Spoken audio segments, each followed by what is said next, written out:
Yo, what up? Technology ain't working with us today, but that's okay because I'm back in Cali, period.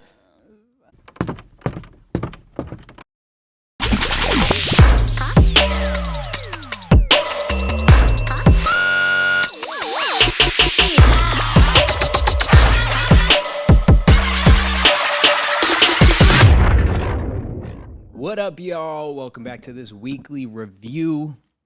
We took last week off because I was on my way to Cali, and now I'm here. Drive across country, and we're here together. We have to sit a little bit away from each other because we both just slammed down some street tacos. Yes, and onions all up in the there. cilantro and the onions. All up in there. It's okay, though. Yes, it is, and now we can drink together. Oh, yes, hold on. Mm-hmm. Cheers.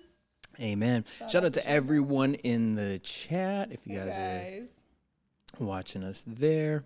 Let us know what you guys are doing. What is the word? What's happening? Let me pull up the comment section so you guys can leave some sections because we got a lot of Housewives stuff to talk about. But before we do that, weeks and weeks of it. Weeks and weeks of it. But before we do that, let's get into some hot topics, right? Because you already know my queen's coming back, Nicki MINAJ. She dropping a song tomorrow. She got a new personality. As you can see up here, it's Red Ruby the Sleaze. She was at Carnival, having a grand old time. She was quiet online for how long? And then she popped up at Carnival, and now we got Red Ruby the Sleaze, a new single coming out tomorrow, and I guess it's a little taste of Chung Lee, and I like Chung Lee, that personality. So we'll see what it's giving. I feel like where she is waiting for this album because I feel like she changed it, and I feel like we're gonna get more of like an island vibe Nicki. I mean, honey, I hope so because I always make the caveat: I'm no huge Nicki stan by any means, whatever. But when she's good, I enjoy it and I give it to her. Like, I'm not gonna be like, oh, I don't like her when I like it. But I don't know. She's not. It's been a little weak. Look, it has not been weak. Super Freaky Girl was not my favorite. I hated it. It was nothing. It's not even like I didn't even hate it. It was literally nothing. It was like, oh, that's what you came up with? Right. But I feel like, and it's funny because I was talking to my homegirl and I said, I just feel like Nicki is insecure right now. I don't know why, but I low-key feel like she's insecure. And it happens to all of us. I just want her to not care about these bitches and put out some good music. That's all I want. So hopefully this is the era. We're getting it. I want the album. I need it. I think the album's going to be great. People shitted on Queen. I liked Queen, personally. You're wanting the album to be great, so you're going to speak it into existence. Yeah, I don't think she's put out a bad album so far, personally, for me. At all? At all. Really? Which album? Surely wasn't the Prank Pit. Y'all barbs ain't coming for me. I can't judge. I don't know. I don't even be listening to the whole Nicki albums. So, well, let's talk about someone who we can both agree on didn't sound good. Courtney sent me. Ooh, Lord.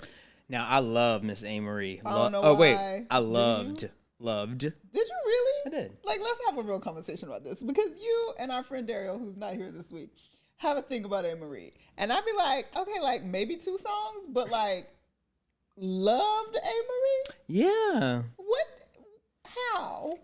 I mean, look, it's been like since college, but like, yeah, she got one thing. Oh no, I was gonna say album wise, like I like the second album, I think it was, and then wasn't that the one with one thing on it? Yeah, and then the song with T.I. I forget, but either or, I did like A. Marie when she was out. I thought she was cute. I thought she was very cute. And musically, I thought she was cute. Like, I thought One Thing was a fun song. Love and War, was that the album? I did, and she had the song with Trey Songz. Oh, maybe. That's Tamar. And she had the song with Trey Songz. I don't know, but I like that one I don't like with Trey her and Amo. Songz, so. I love. And I also saw Trey Songz be raping girls. You cannot like him. No. But A. Marie, allegedly. Just because we are allegedly, but he got all kind of cases. But A. Marie, I saw her live literally last year because I went to D Nice, who was, you know how he was doing all the shows or whatever around the place. We went to Vegas and we saw him in, I don't know, September, I think. A. Marie. Oh. So what we heard online today with Rick Ross and I forget who the main artist was, but it was featuring Rick Ross. It was what's his name from Love and Hip Hop. That's why I don't remember his name. Conscious or something like that. I don't remember. Somebody I didn't know. It's not that I don't remember. Look, his name. here we go. I didn't Boom. know his all right. name. She had All I Have. You really trying to get you a list together Touch. for A. Marie. But okay, but really, I'm going to show you this, and obviously you guys can't see this, but you can Google it. Next week we're going to have all the lighting in this thing together, and this will put everything I need up back there. But right now you get in the picture. In 2007, she released this, Because I Love It. And I remember I was living in New York, and I was working at Madame Tussauds, and that album, I don't think it was actually released in America, but it was popping. Okay. And that's my stance on A. Marie. So hopefully what we heard. And I want all black girls to win, so what we heard today with whoever, we don't know their name, and Rick Ross and her was not great. So I just hope they come back with some more goodness. And I'm sure. And for the record, she still looks amazing. Well, she has a I want to know her leg day routine. Oh. Her legs were on point on that stage. I mean, she's been doing like a book club thing a book club. Yeah, like she has like actually a pretty successful book club. I like books. Get it, girl. All right, so since I haven't seen y'all in a minute, also, have you heard about Ray J's supergroup, Rsvp? Actually, I low-key kind of think this is the perfect... I'm done. No. I'm done. Listen, do you know what it is? No. I think this is perfect. I actually think this is the smartest idea Ray J's come up with. Better than Scooty Bike? Better than Scooty Bike. It's a super group. Remember when Tyrese and Tank, what was it? You saw how long that lasted. LSG was first. It was Levert, Gerald Levert, Shaggy. Keith Sweat. No, I'm just kidding. No, Gerald Levert, Keith Sweat. Who was the L? Yeah. Oh my God, they were so good. That was such a good R&B Lionel album. Richie? No, it was like the late 90s, early 2000s. LSG. Girl. Who the heck was the L? There was three of them. And then Tyrese and Tank tried to like emulate the same idea. But that album was so good.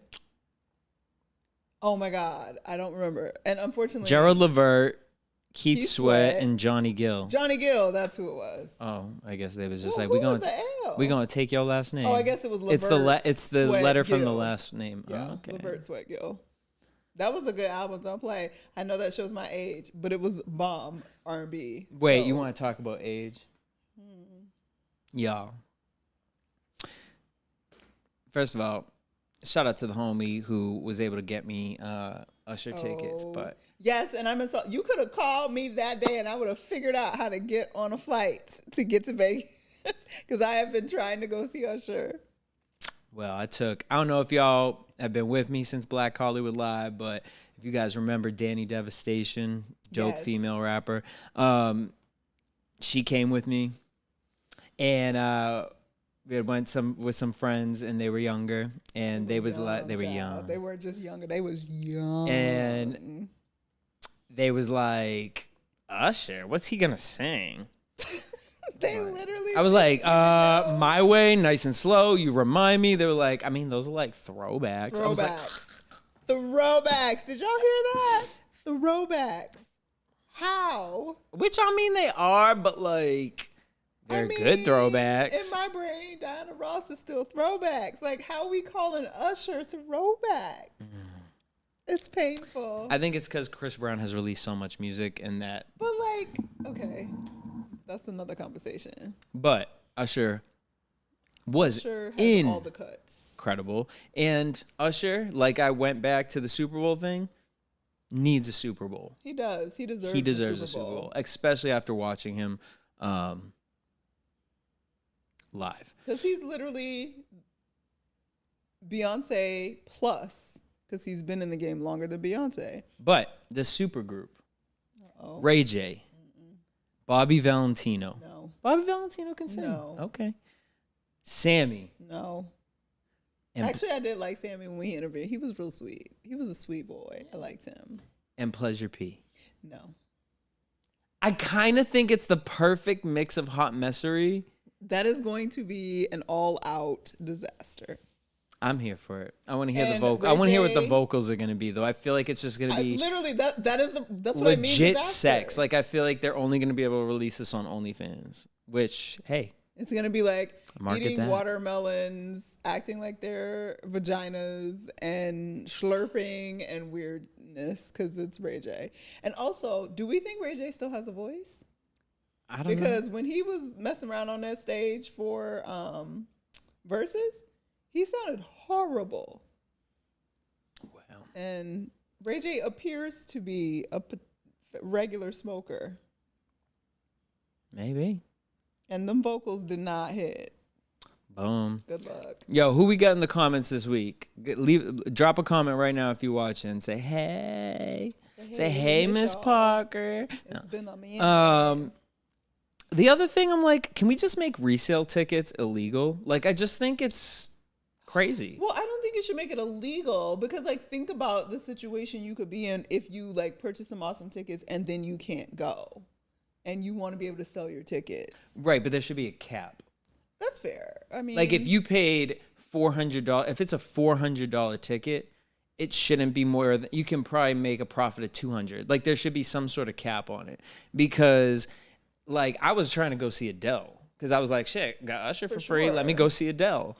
I forgot Adele was in Vegas. Yeah, totally. Every ticket was over $1,200. What is this world? And granted, I've never been a big, like, concert person. I was more like a small venue person back when things like House of Blues existed, and I liked... No, but that's Vegas. Like, because honestly, I'm not going to lie. We saw Usher... Like it was at the most. Party. It was actually the most VIP experience. So great. Literally, Usher was here. But he was this close. When I went to this one, it made me like so the whole reason I even was able to see this was because of Britney Spears. Yes. I was supposed to go see Britney Spears. I love how Britney always exists in our show. Like it's just a through line. She does, and I love how she cussed y'all out and made a post.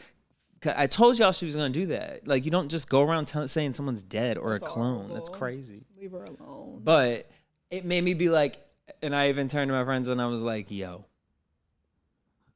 if I saw Britney Spears in Vegas, y'all would see a different Jessie. If I was this close to Britney Spears, like in her height and prime, like wild. All right. Another side note, TikTok apparently unveiled that they're going to do 1 hour time limit for teens. I don't know how that's going to work because anyone can make up their age, which then brought the question up, and I was talking with a few friends. Are we moving towards a time where if you want to use social media, you have to upload an ID? And I do see benefits for it, but I also don't want to be giving people my ID like that. That's because people do they make fake accounts. Of course. And it could really knock that out. It would really knock out young kids to a degree having access. Except that fake literally IDs. on Canva you can make an ID. Like it's not even that complicated anymore. Or you can like adjust an ID to make it yours. So on the one hand, that is interesting, but on the other hand, at this point though, didn't they pass something that's basically about to have Biden like ban TikTok? Oh, I don't know. But see, I don't like this whole banning TikTok thing because y'all just don't want us to be talking about these conspiracy theories that some of them actually becoming true. Child, they just don't want the Chinese spying on y'all.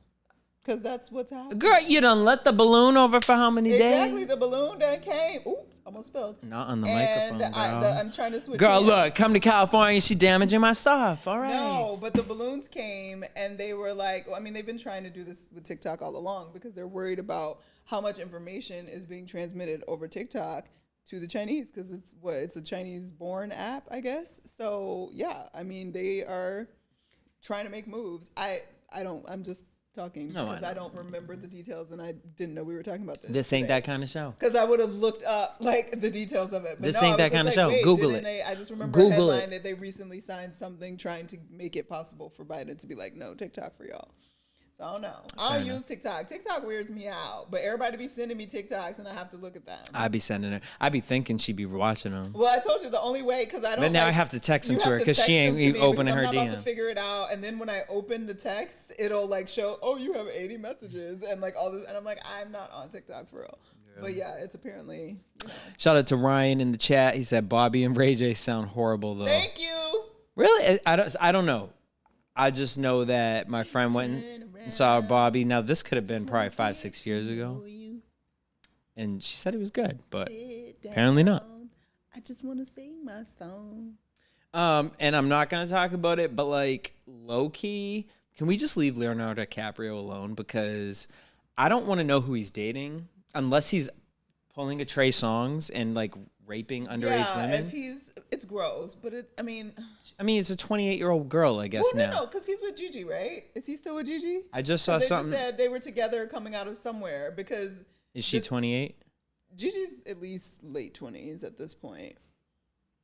And it's just because before it was, they were concerned because the girl that he was sitting next to that supposedly he was dating was like 21. But in the end, like, I mean, where they mamas? Look, and like, if it's legal, it's legal at this point. Well, I don't want to know. If it's legal, it's legal. But if it's legal, doesn't mean it's moral. So that's the debate that they're having. And look at what we over here talking about all before this. Like, if he want to do it, do it. Like, if she's. With A. Marie wasn't moral either, because I was like. If she's underage, then I care. If not, otherwise I don't. Yeah. Like, I don't want to see Leonardo DiCaprio 58. I don't even want to know that he's 58. I don't want to know that much information about Leonardo DiCaprio. Don't care about Leonardo DiCaprio. Period. Other than maybe a movie, but I actually haven't seen a Leo movie in a while that I cared about. Oh no, I know he had that Bear movie. I never saw that. And that's what he won the Oscar for. I never saw it. And now that new Bear movie with the cocaine. I want to see Coke Bear. But that's a movie I watch at my house with my friends. Is it called Coke Bear? Cocaine Bear. Oh, all right. No, funny. That's one where I feel like you get drunk and you go like late at night and watch it with your friends and you're like, let's just fucking go see it. That's what we should do next week. No. We have to see. That's the real news of the week. Creed 3 is out. Oh, it's already out? It came out today. Oh, well. Jonathan Majors and his titties are going to be on the screen. And I love Michael B. Jordan, but like he has fallen like to like 5th place behind Jonathan Majors for me. Though he's a beautiful man. He got points with the Calvin Klein ad. I mean, he's great. But then for me, actually opposite. I was like, oh, he cute. But like there's just something extra man about Jonathan Majors that like Michael B. Jordan gives boy. He gives boy. Jonathan gives Majors man. gives take me daddy. Like he is fantastic. So yeah, we got a busy weekend and I got to figure out how to see both of them naked. Well, I don't think they do that, but all right. Let's just get into Housewives because you already know. Look, this about as intricate as you getting it. Look, my lighting got messed up, y'all, but we. Okay. That's all right. Look, I'm still brown. He's still not brown, and you can see us both. Period. I'm washed out. You're dark. It is what it is. All right, let's just bang through Real Housewives of Miami because not gonna lie, I didn't watch last week's episode, so you gonna fill me in. And I watched last week's. Hold on, sitting that down. I watched last week's episode last week, so it is not fresh in my brain because I obviously didn't know we weren't gonna get a show in, but we didn't, and so we're coming back. But basically, the main fight was them talking about Adriana talking about her non-broken foot was the same as what happened to Alexia's poor child who is, you know, learning how to function at this point because of his brain injury. Everybody was totally like, girl, too far. You're insane. Blah, blah, blah, blah, blah. And then they all came back. Wait, hold up. Uh-oh. I forgot a topic. Oh. I forgot 2 topics. 2? What 2? First of all, this one was really just on my drive over here. Okay. I'm not gonna lie, Real Housewives of Miami, snooze fest. Past 2 weeks, because literally, we can talk about the ending and like sum it up going into the reunion. Like, right. We don't need but before we get into that, I forgot what I watched and I forgot what I thought about. I crossed my little leg over here. Let's watch that glass, honey. Cardi B. I just want to say, because we didn't talk last week, and it was, you know, Valentine's Day had passed and did all the things, and we did talk right after Valentine's Day, because I told you about my little date. And excuse me. What? No, we did not. I did tell you about my little date. I mean, I didn't tell you about it, but I was no, like, no. I don't know. I don't feel like we had a conversation about this little date. Pretty sure I mentioned it 2 weeks ago, but yeah. But anyways, Jesse had a little date. Surely did. Sure did. Okay. All right. So here's my thing with Cardi B. What I like about Cardi B is that I feel like she should move on from hip hop and move in. Like, whatever happens to that nanny idea? I really hope it's still in the works. It's probably not. It actually might be. It takes years for shit to actually get off on TV and film. That's true, but something like that where everyone was so hypey. Something like that already exists. People that already own it, and it's a whole thing. Enough. Like, it could take 5 years for that to pop off. Fair enough. All right. My thing with Cardi B is this. What I like about Cardi B is that she does do these lives and she talks about social issues, right? Mm-hmm. So I love that she has become aware that she has this platform and she can talk about this stuff. Yes. My issue, and this stems from me, I met up with Danny Devastation, who, wait till you see what we gonna be cooking up. And if you don't know who that is, Google her. Google Danny Devastation, Rap God. She's amazing. You're welcome. She really is. Top 10 quality artists that I've ever interviewed, met, ever. But my problem with Cardi is, but this is what we were talking about. Nicki, she talks social issues, but I will give it to Cardi that I feel like Cardi puts that more in the forefront. But then, girl, you gonna go do a fucking McDonald's meal? Do you love your community? Do you? Because what does that promote? You look in the depth of why there's no eggs, baby Pampers, and all this other stuff, but you don't want to look in the depth of, girl, why isn't Whole Foods coming at you talking about, oh, you want to sponsor? No, girl, but you going to do it for McDonald's? You know, and don't get twisted, I eat McDonald's. I get it. But I don't have that platform. You know what I'm saying? And if McDonald's came to me, like, you already got your bags. Hopefully. I mean, I'm assuming you talk about them all the time. Bags, yes, but also spending bags. So consistent flow of money matters. I don't know. Like, it just, and everybody eats McDonald's apparently. I don't eat it really at all. I actually had fries, which I miss. I do. That's the one thing I still love. But you can only eat McDonald's fries in the car. Like, by the time they get home. Yeah, that's fair. Like, I would never buy fries and, like, take them home. Right. They're like, as soon as you get it, you like. You eat them, yes. Like, I will say, to me, the whole McDonald's thing, like, you don't, Cardi, since you I'm noticing, like, all this stuff. You don't notice that the only people that have done McDonald's deals like this are black? I think that she does notice, but at the same time, I'm trying to find good reasoning. In the end, people are going to eat McDonald's. And not just black people, because if it was just black people, I mean, McDonald's again, would go under. I But eat McDonald's. that being said, I don't eat it, but the we fries. don't know what she's doing with the money she's making from McDonald's. Oh, so like Robin Hood. For all we know, this is like take the corporation. Clearly, they want to collaborate, do something cute and fun. Because in the end, you're not going to stop Americans from eating McDonald's. It's not going to happen. So, if nothing else, maybe you can take that money and like, who knows what Tiffany Haddish was doing, opening grocery stores in the old other countries. Okay, all right. Well, if we see a grocery store open because of Cardi, fine, girl. I mean, maybe. But like, I just don't know. I'm also like, I'm sick of this The thing is, I think that what really pissed me off is it's just not even a good meal. Like, at least I'll give the first one I think was Sweetie, right? But isn't it just like a...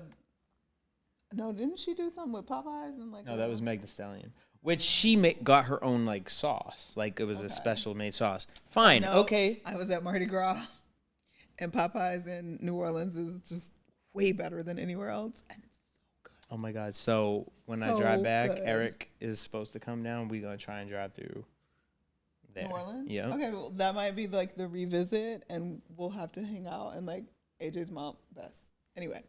That's personal. Period. That's all right. We'll live stream from New Orleans. But also, you're not driving back because you're gonna live here. Well, I'm gonna leave my car here. That's actually what I want to do. But that's fine. Y'all don't even know my business. We're talking all the business that has nothing to do with the show. Anyway. Ryan says, I think she's honestly just thinking about the money. Past collabs, I doubt she was thinking about any of it. Yeah. Agreed. Yeah, no, that's exactly what I think. Sure. But that's my issue with it. Like, you jump on here to talk about certain social things when this is one that, I mean, it's not like this is a new topic. Like, it's very much like we've talked about how fast food chains are easily accessible in underserved communities, for sure. Mm-hmm. But I would say, again, my thing is, it's just not. It wasn't even creative. Like, if it was like creative, like the Travis Scott one is his meal. That's what my question was. Like, what was Travis Scott's, and like, what is? It was like he eats his French fries with barbecue sauce. So like you get so Texas. You get like it was like a burger. I don't know which one. The fries and barbecue. You get barbecue sauce. Sweetie.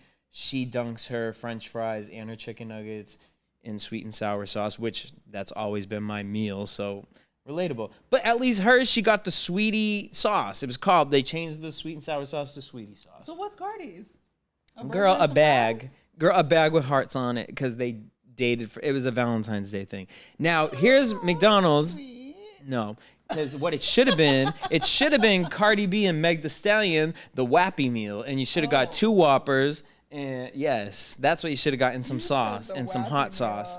The Wappy meal. You want to eat some wet okay. Wet ass Whoppers. Okay. Okay. All right. But speaking about the bag, because you brought up the bag, I want to talk about a show that I just watched, because I know y'all, like, my entire life, this is all you guys, it's like people be like, the only thing I've ever done in my life is Bad Girls Club, and it's just like makes me want to like throw my head out the fucking 21st floor. So it was a time. It was a time, and I love Bad Girls Club. And when Bad Girls Club brings back, maybe we will. But you guys keep asking me to do this Baddies show, and my best friend gave me his account info because I'm just not paying for Zeus. Sorry, it's just not gonna happen. So he was like, Jesse, you gotta do the review, you gotta do it. And he gave me his login, and I caved in, and I watched the first episode of Baddies West, and child. Oh, we're gonna talk about it, and I'm gonna start a show next week, and I'm gonna do it for y'all, and I'm gonna bring in we'll get some bad girls from the real bad girls. And then I'm going to try and get Tommy on because... Why? Because... The way she got knocked out. I know. Okay. Okay, look, I don't support none of that's going on. I mean, I shouldn't say that. I'm happy that these people are hopefully making a living doing whatever they've chosen to do, because many of them have children and homes to pay for, so that's great. But I will say, Tommy had a weird special place in my former Love and Hip Hop soul. Right. And I don't know why I empathize, and I liked Tommy, even in her no, we did crazy. Like I really liked her. We did. Even when she didn't show up for our interview, I don't know if you remember that. She didn't show up, and then I think she showed up like super late for something else, whatever. But that being said, no, and I met her, and I like her. Yes, like as a person, she is cool. She's really dope. But then it's like whatever that other thing is going on when her switch flips. And then watching her get taken out and dragged across a ring by Natalie Nunn actually hurt my feelings. Okay, but okay. I want to get, we'll just talk about that first. I think it was all fake, for sure. Which is crazy to me because now I'm looking at Tommy like, I don't know, I go back and forth because I'm like, there's no way, knowing who Tommy is, there's no way she's the type of person, because I wouldn't. You couldn't pay me enough to have my ass beat on live television and me be like, yeah, let's go ahead. Beat me up.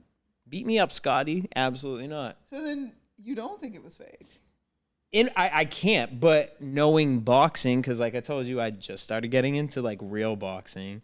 And then paying attention to like the Jake Paul stuff, the YouTuber boxers. Wow. He made a whole lot of money. But but at least Tommy Fury won because, so I don't know. I just can't see like, I don't know. And like, honestly, like Natalie, it's like, she's someone that like, I just would have to have a conversation with her again because the only time I've ever met her, I met her twice. She didn't talk to me the second time when we was in Lil' Kim's dressing room. But she wasn't talking to nobody in that dressing room. But when she came on the show, she was super cool. And afterwards, we sat around, we talked for mad long. And then, whatever, girl. But, I don't know. But my whole thing with this show, Baddies, it's horrible.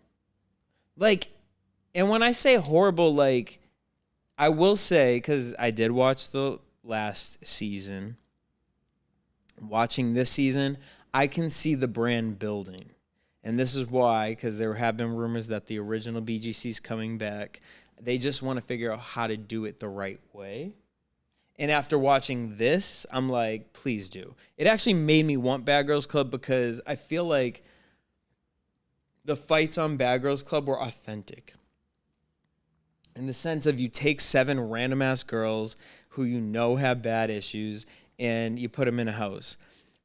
This is like, so we think Tommy's crazy? No, this is a girl, Stunner Girl, who's actually a rapper. Throw it in rotation. She got that song. Yeah, I know you don't know what that song is. But no idea. So she fought Tommy at the auditions. So they picked her to come on the show, and then they put them all on a bus. And it's just like, honestly, the show is like, Natalie Nunn is like Miss Fritz from the Magic School Bus. And they're like traveling the U.S. to get the imaginary bag. And, you know, it's like Natalie out here screaming, talking about 300 million streams. But girl, y'all ain't. I mean, and maybe I don't believe they're making that much money off this show because you got to pay all these girls. I'm sure Tommy ain't over here for like, $1,000 a week. Like, I'm sure Tommy is asking for a very specific bag. No, I think the business model is that they have some piece of ownership in the shows. So the upfront pay is probably not that much. If you're a producer, Tommy is a producer on the show. But I'm pretty sure these other girls aren't. Maybe the Rolly girl probably at this point does. I like the Rolly girl. Her name's Rolly. Her name is Rolly. And she's a big girl, and I love her. I do. I like her. All right, wait, because I know they're going crazy. PM616 says, hey, Courtney and Jesse, missed you guys last week and love the setup. Thank you. Next week, it'll look cuter. This was like, look, when I tell you I drove 3 days, I made it across America in 3 days. America, child. And I was like, y'all, I thought Jesse was going to take a week to get to LA. Surely wasn't. I was trying to see He was like, I was in Louisville for 4 hours. And then I just got back on the road and drove to fucking Las Vegas. Look, My man in my head said, Crazy. "You want to meet me in Vegas? I'm gonna be in Vegas Saturday." Man in his head, y'all. In my head, that's fine. In real life, that's other conversation. That's after this live stream. That's next mood swings after hours. After hours, stay tuned. All right. Baddies is entertaining sometimes, but Zeus editing is bad, and that's my issue. Oh. It made me really respect Bad Girls Club because I used to drag the show. I'm not gonna, obviously. But, like, the one thing I would always say was these fucking editors. Like, it was funny. The editors were there, was almost like another character of the show. That's fair. On this show, it just feels like a setup. Like, I wouldn't even want to host a reunion for this because I'd be like, you going to bring out somebody or do something like, what? It just all seems like a setup. Tommy is off, LOL, but she is way more important than she is on Baddies. But she thinks she's way more important than she is on Baddies. I mean, and I would say, personally, I think Love and Hip Hop is a bigger show than Baddies. Yeah, for so sure. She should have never did this. But she's not still on Love and Hip Hop, is she? No. But, I mean, the girl went to jail and, like... Yeah, there was, like, a whole thing. So she had to, take what she could get. But I hate when these girls go on this show and they're like, I'm done with the drama, y'all. Like Krishan Rock. And the thing is, on Baddies, I like Krishan, but in real life, I'm just like... I don't not like her, but I just am, like, hurt by it. Like, it's just every time I see her, I'm just hurt. It's sad. Because then when you see the old picture of her, you're just like, oh, girl, Especially I feel there it. was a picture of her, like, on the track because she was a track runner. And, like, I was just like... Y'all, this is what we encouraging our young ladies to do, like, be a mess. And I get it, girl. Like, I let a man come in my life and shake the table like Teresa from New Jersey. But you're also not, like, wildly insane as well. Well, no, I realize this is crazy, and I need to get the fuck away from it. And I moved on and changed. That's not her. Right. I mean, or maybe she is. Maybe she is fully aware that it's insane, but she also knows that fame for her is more important, and being on social media and going viral and all of that's more important. Child, I don't know that y'all. Ryan says Baddies is annoying. They make the previews look so good. Then you watch the episode and nothing from the preview was in the episode. That almost feel like Housewives, honey. At this point, I feel like that's just the scheme. Reality TV overall. That's the scheme. PM 616 says, and they drag out one situation across 3 episodes. That's just reality TV at this point. Which sucks. The editing is bad and it's forced. Did BGC really end because the situation with the Claremont twins? No, that is not the reason BGC ended. BGC ended because, and it's wild. It's really kind of crazy. Like, they had that going on. They had the thing with Kristen going on. I don't know if you guys remember that lawsuit, which is crazy because I recently did an interview with Positive BGC. Sorry. I'll repost it on my Instagram. But I did this interview with them, and they were reminding me about my whole life. I forgot. I'm like, y'all. AfterBuzz was just like, I watched the show, I went on and did it. I was not trying to do nothing with this. It was very in the moment. It was very in the moment, like this. You know what I'm saying? Like, I was not out here trying to chase a dream, nothing like that. We was just drunk and having fun, really. Often, but every day. And then apparently, when I was doing the show with Kristen, she had a lawsuit with Bad Girls. I just never pried in people's lives like that. Like, I do remember something, but I really wasn't pushing it. But that was going on. And then there was this thing about it was just becoming too violent of a show for television. And that's why Zeus is capable of doing it, because they're a subscription. They're not a real channel. So, they're not with the network. So whatever. And that's why I think now they're, Bunham and Murray are like, okay, well, maybe we can come back, but how are we going to come back? Because honestly, now I'm looking at Bad Girls Club like, this is like Touched by an Angel at this point. I know that's probably way too old of a reference for y'all. That's really funny that you said. I never watched that show. I just remember. I actually loved that show, Really? by the way. Well, I don't know. I don't remember. Forced to watch it My all mom the time. watched My mom it. watched She'd it all watch the time. Seventh Heaven and then Touched by an Angel. I actually was into Seventh Heaven for the first like few seasons. Whatever. Anyway, so Yes, and that's true. They did want to become a true crime network. And then everything kind of went over to WeTV, which shout out to Stephanie Bauer, who did the Bad Girls Club show with me because she still works for Oxygen and she does true crime over there. All right.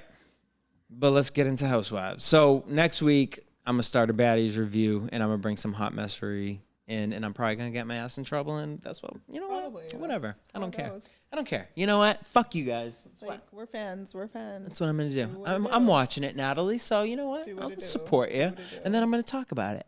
Real Housewives of Miami. All right. So, last week, Adriana, you said she basically compared to her. She apologized, whatever. And so, how did it accepted. leave off, though, with Marisol? I don't remember. They I don't remember last week. All I know is they came back from the trip and everybody was living their lives and doing random things. And then we picked up this week because Lisa was with her mother-in-law and all of the things. It all culminated basically into Gertie's final party, which is like the. But before we get into that, so Lisa and her mother-in-law, which I liked that the mother-in-law was super supportive. Yeah. But what was the issue? Well, I mean, it wasn't really an issue. It's one of those things like in the end, Lenny is her son. But those are your grandchildren. But exactly. But still, she's going to have her grandchildren as long as she has Lenny. Lenny's her child. And eventually, you're going to ally with your child. Because in the end, Lisa, for all that she was wronged, and I don't think that the mother, I forget her name, Miriam? I don't remember. But for all that, like, she was definitely like trying to be supportive. And obviously, she called out Lenny for being a dick and like being a horrible person, but in the end that's still her son. So very similar situation with my grandmother, right?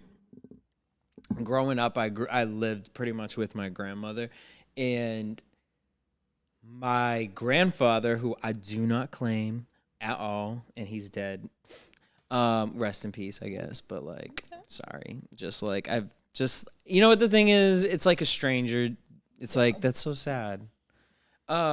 But he left my grandmother for her best friend. Ooh, you ain't never told me that. And so like just dirty on too many sides, right? Like, and if whoever does the wrongdoing, bye. And we here now. And you know what I mean? Shout out to Aunt Maria, because she really was a ride or die for my grandmother. Like, and said, my brother's trash. I don't fuck with him no more. Like, I care. You are my family. Like, and I just. But that's his sister. What did his mother do? Girl, she was dead. Oh, so that's hard. I think that in that case, like that's different because that's your sister. But when it's your child, I think that's a different relationship. And I don't think that in this particular case. Well, but did she really like cut her off? She didn't cut her off. Because it looked like she they were definitely seemed like, because she's obviously, and she's still saying Lenny was doing wrong stuff. But I think that what was happening in that particular moment in the episode was that she was offending Lisa because she was kind of like bringing up stuff that Lenny complains about Lisa. And Lisa's like, that don't mean it's okay for him to cheat on me. No, it's not, Lisa, but sometimes you do. Herself, the mother was justifying why she needs to choose her son and trying to give the reasons to Lisa, even if they are illogical. Got me out here talking about my grandfather. For real. And like, anyway, Lisa was like, I went to the dentist in New York, like to get my teeth fixed. Like that doesn't give him a real reason to cheat. And the mom's like, well, if you have all these women in your house, like, what do you expect? Kind of energy. And look, that's real. And maybe that's old school, but like, my mom wouldn't be like, yes, have parties with half naked women all up in your house and support that shit, even if that's what your husband wants. Absolutely not. So, you know, she didn't. And the thing is also too, like, Lisa, like, I do question, like, have you ever asked, like, what did I do wrong? Like, because not that you are wrong, but, like, you had a part. You had a part in it. 100%. Because if he was fully happy, he wouldn't be doing that. So something happened, and it took longer than Well, I would say that if he was fully happy isn't a fair assessment That's because true. it's not her job to make him happy. That's true. But I will say that it is. But meaning, like, we know that she made in the relationship. Right. But also, it's one of those things. Like, Lisa was all of what, 22 or something when they met. He basically brought her to Miami, gave her this life. She was people hate to say it, but like 22, he's 12 to 15 years older than her. Like, you're just not a fully developed person at that age as a young woman, and then you've attached yourself to this man who has a whole life already. He's a doctor, he's got homes, he's wealthy, he's this, blah, blah, blah. She just put herself all up in that, and that was the life that, and again, he said vows and she said vows, so I'm not saying that those vows deserve to be broken. Yeah, but see, I don't understand that, because the thing is like, I go back to when I was 20. I always wanted the same thing. Like, it's never strayed. I think it's very different in a heterosexual female younger dynamic. And I think culturally, as young women, there is still, even though we're totally evolving and have come such a long way, the way women attack, and I can say I'm guilty of the same thing. Like, I got attached to someone very early. I was 23 and I was with that person for 11 years. And that shifted entirely how I would have lived life during those 11 years and choices I would have made about career and future and stuff like that, because I was attached to a person. And I think that it's just different for women in general. And so even what when you age think would you're you being say independent, that then you can start doing I'm not saying there's an age that you can start. I'm just saying that the dynamic between somebody that is that young and someone that is older, that is already established and had a very full life already, sometimes married, sometimes divorced, sometimes already had kids, like, it just shifts the dynamic. And it's something that you can think you're being aware of as a young woman and be like, oh, it's not about him, I'm independent, I still make my own money, I do whatever. But like, there is in some cases, you still get engrossed in their life in a way that you wouldn't if you're 35 and you've been single or doing whatever and just dating for those, formative years. But also, we still live in a world where, as much as we are evolved culturally about women working and your fertile years and all of that ish is still when you're like freaking 18 years old through like 30. It's women struggling to get pregnant at like 32 right now. Right. So it's just like those biological things haven't changed much, even though culturally other things have changed. So those signals and then the cultural signals still exist. And I think it's just, I mean, obviously you're a girl, so you've, like you said, you've been through that. Like, how I look at it is more like, I felt like at her age, because it reminds me of another friend who was in a very long relationship and from very young. And they knew what they wanted, and it was the guy. And I feel like in this, like Lenny, like at 22, who knows what Lisa was like? And she was probably like, yeah, these parties are fun and like, okay. And he's like, great, I got this young girl, hot girl. Like, she likes the party life. And yeah, I'm going to date young girls because they're going to like this lifestyle. And I can kind of not keep, like, in his mind, he probably thinks if she likes it at this age, she'll like it, however long. That's my issue with it. It's like with Lisa, I don't think she ever really liked it, and she tricked herself to like it. It's like, I think if Lisa found a man that was like I don't know which husband to pick, but like wanted just a family and like, let's go travel and let's go do that, I think Lisa would be very happy. I think the problem is who she married. It was the glitz of money and fame and this stuff. And it's like, yeah, it probably was like easy to deal with at a young age. But then when you get old, like you said, then when you develop to that age where you realize, like, what the fuck have I been doing? Like, who are these bitches coming over here? And what is this? Like, that's my thing where I say, Lisa, like, when are you going to take accountability and say, you know what? I did I did to some point, even though I believe it's more of him, but I don't know, because I really, and again, I can say it probably is different for gays and straights, you know, but gays and straights, but I don't know. I would just say that there is a number one at 22, what you're willing to do to please and be exciting for a man, which clearly is something specific in this Lisa situation, probably changes by 35 after you've had 2 kids. Yeah. And the point, but I think that the issue with that though is that the man, obviously, and that's why I'm not taking responsibility off of Lisa in any way, shape, or form, because in the end, you still made choices, and those choices have resulted in whatever. And I think that's what you need to stand up to. But at the same time, you married somebody that took the same vows as you. And even though you guys were playing in this world of whatever you did, I don't know what your vows were, but I'm guessing they didn't say threesomes and random chicks in the bedroom. No. All the time. And that's why part of me wants to stay single for the rest of my life, because I'd be looking at the gay community like, what are you doing? Why do we have to be about sex like that, y'all? Yeah. But in the end, again, everybody's responsible for the choices that they made. And even if she just came to the awakening of what she wants to be and who she wants to do, and he's not willing to align with that, that's not necessarily on him. He's still being the same person that she met. All right. She's the one that changed. So it sucks.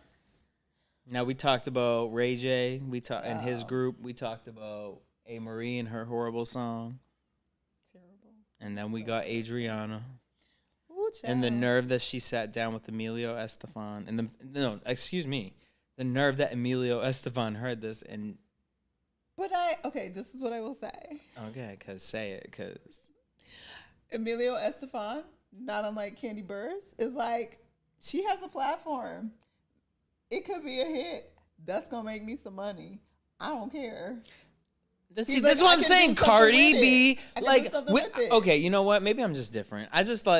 I'm okay with saying no to money if it ain't in my belief or moral, or I'm just like, this ain't shit. Like, I don't want to make money. Well, what if he looks at Adriana and sees Latina fire in a different demographic? We're in a different world now. Women. I'd say go to your wife and drop an album. But he's the producer, and Gloria is this, honey. Adriana is, let's mold and make something out of that. It's not the same job. Ronnie says, "Oh, it was sweet to see Emilio support Adriana." Thank you, Ronnie. I agree. I don't know what he was playing when he played the track. I don't know what that was. I couldn't. First of all, I thought she was speaking in Spanish, and then wasn't she speaking Spanish? I don't. Was it Spanglish? Is that what they're saying? Look, in the end, Adriana has a son who is, I think, college age. I don't think he's out of college yet.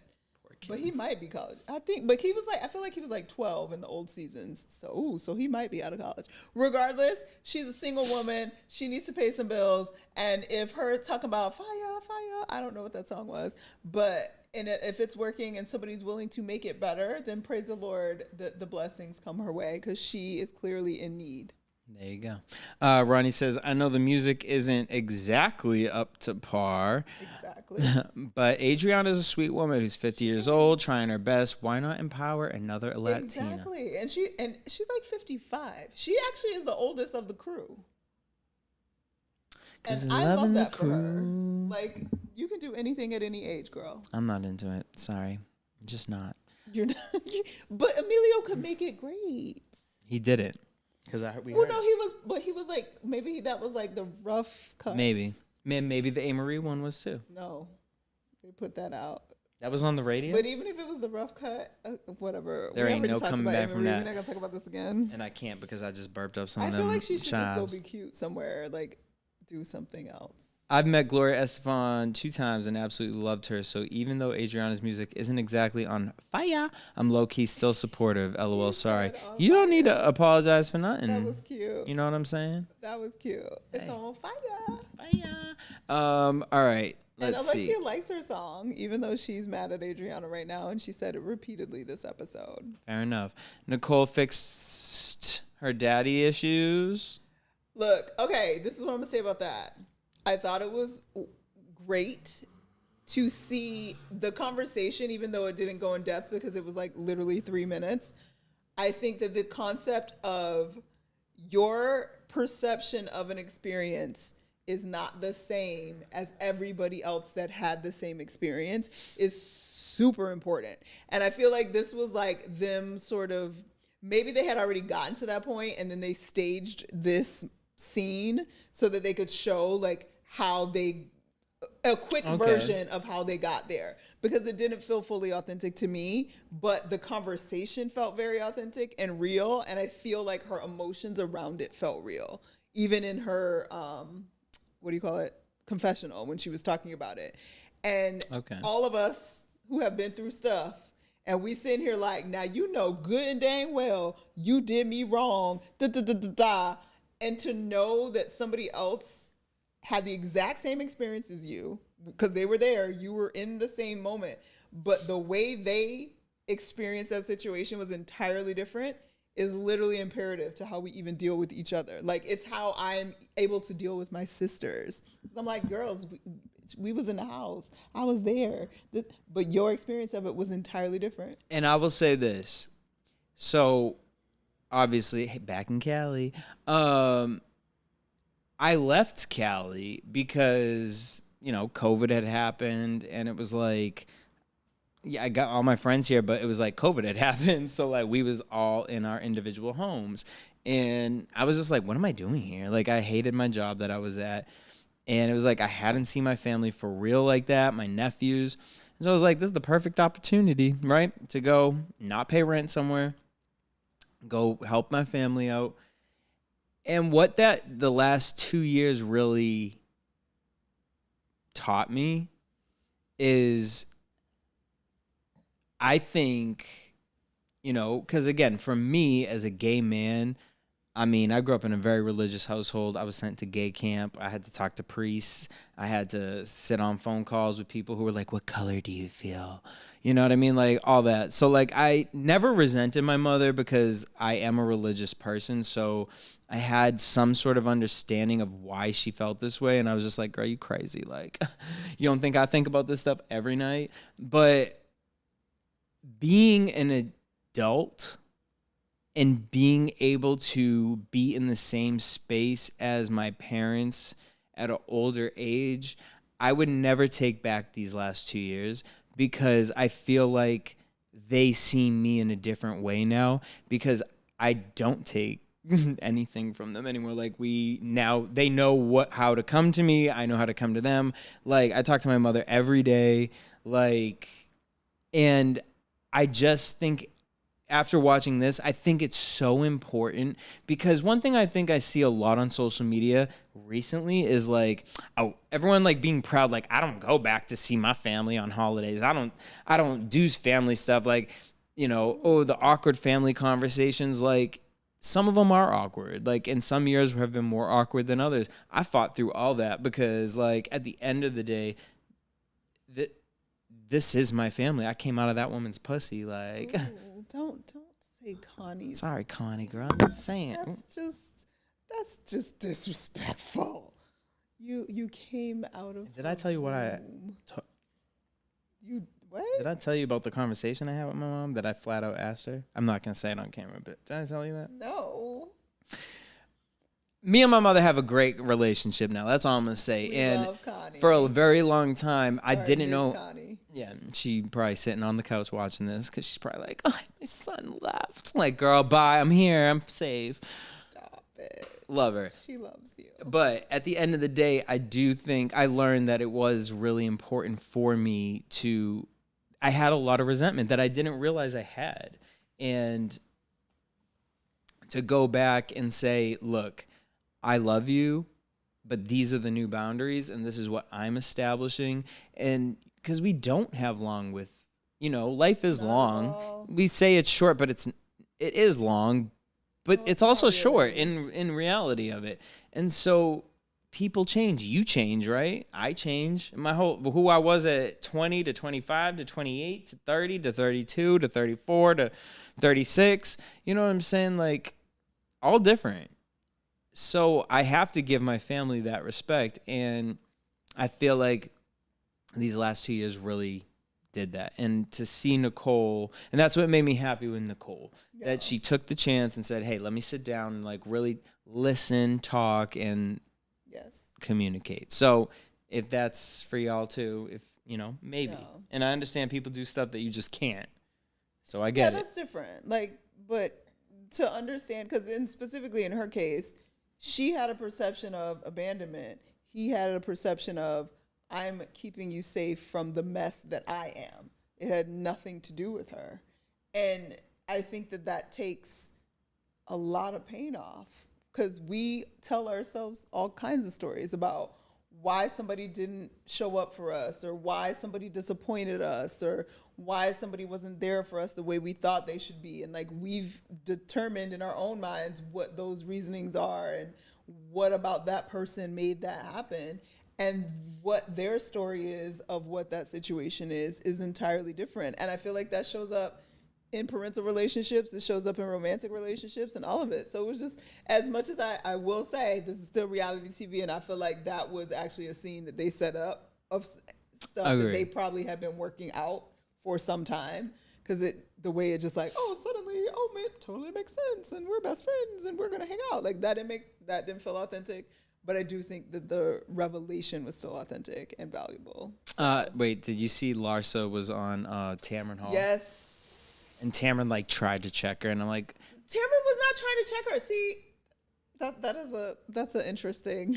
I just felt like, why would you push that question? Why are you on this show? Number one, that was you should never. Larsa didn't do that. But someone had to have reached out. Well, the Bookers, regardless, like Bookers reached out to talk about Real Housewives of Miami. You accepted, and now you're mad. We're talking about why you're an asshole on Real Housewives of Miami, and you are. And there might be reasons behind it, but don't get mad at me for asking you for it. And most importantly, don't pretend like it is a confusing, like baffling question that people are like, girl, it looks sideways as hell that you are dating the son of your ex-husband's arch nemesis, basically. Okay, yes, but at the same time, look, now I'm going to go for bat for Larsa.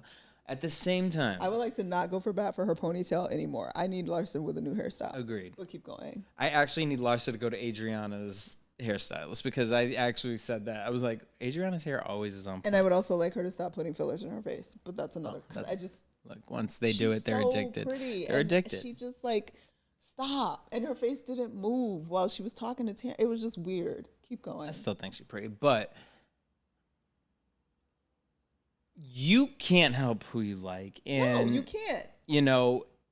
And there's a conversation to be had around that. I'm sorry to interrupt you. Keep going. No, but and to be fair, being in the Hollywood world is it really is difficult. Yes. Again, like even on like a low level, I was like, do I really want to even jump back into like playing the game? Like, and I'm sure, you know, I felt more so like her acting like, why is it like what? Was more like kind of not an embarrassment, but like, I don't really want to talk about this. Like, then don't go on a talk show with a real journalist who has to ask you, this looks crazy to the public. This is what we're here for. Let's But my thing was more like Scotty's the one that broke up with her. Like, and no, that's not what happened. What happened? No, she's the one that's filed for divorce. Because of why? Because she wanted to live life. Another one where she constantly says, I got married young.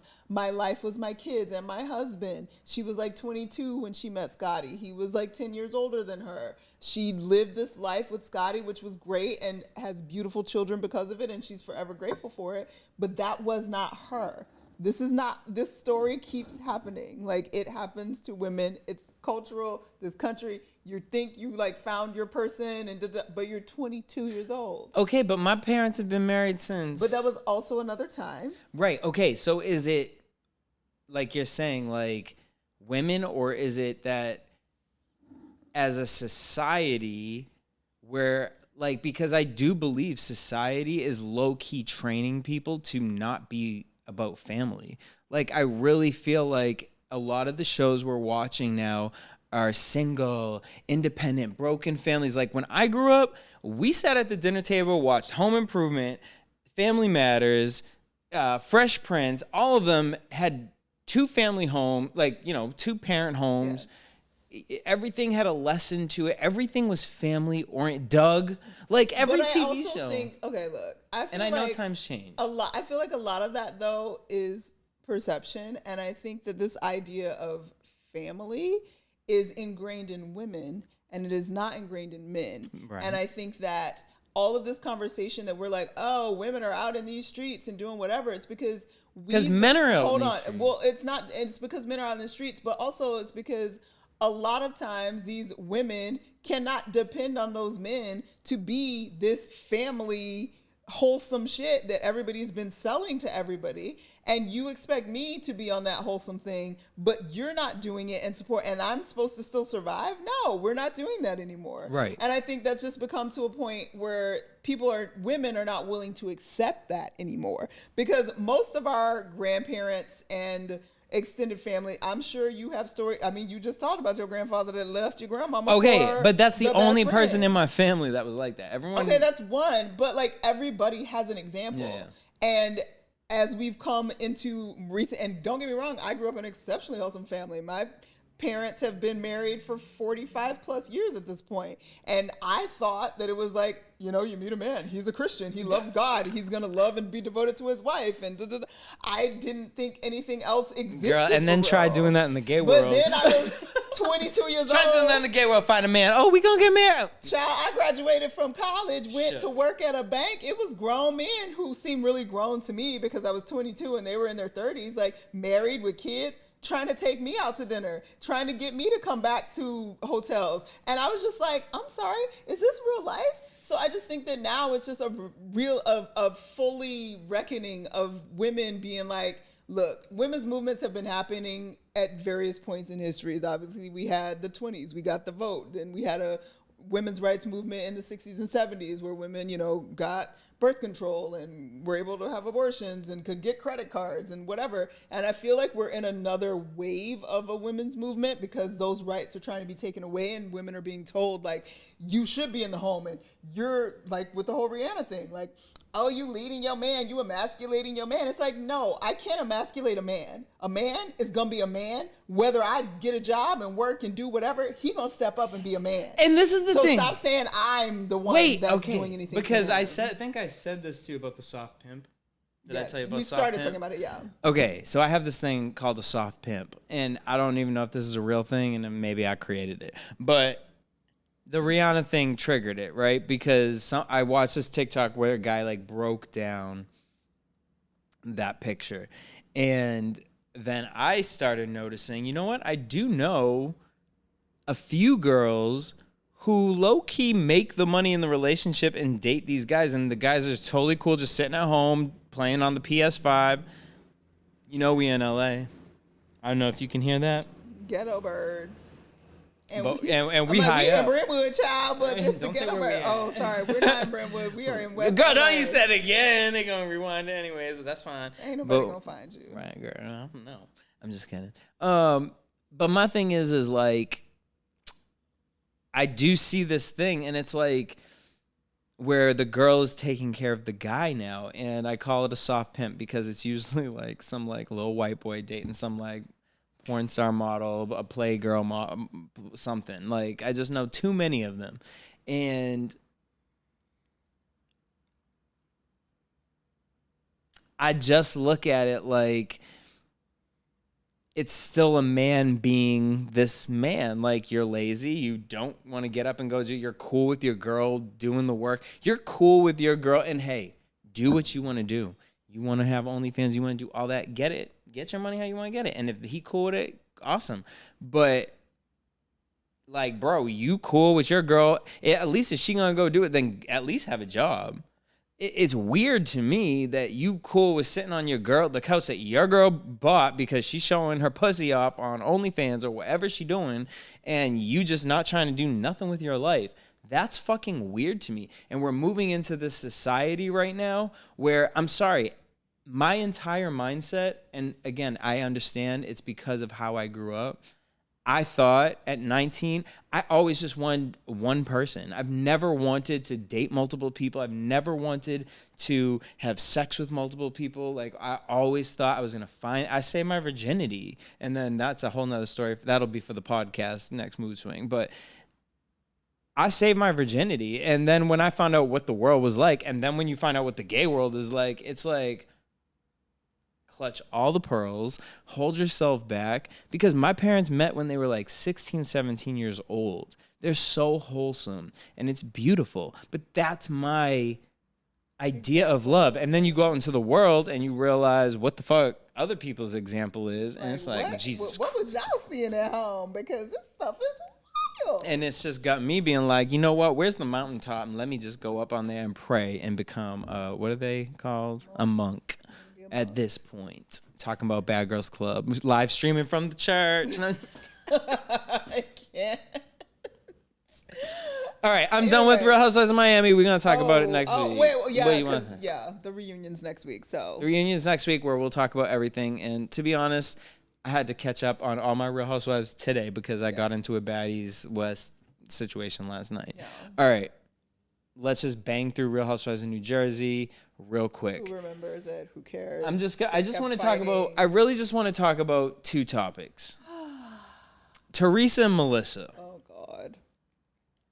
So they make up over the whole wedding thing, right? Last week they did, where I actually kind of like that the two girls, and this is my thing.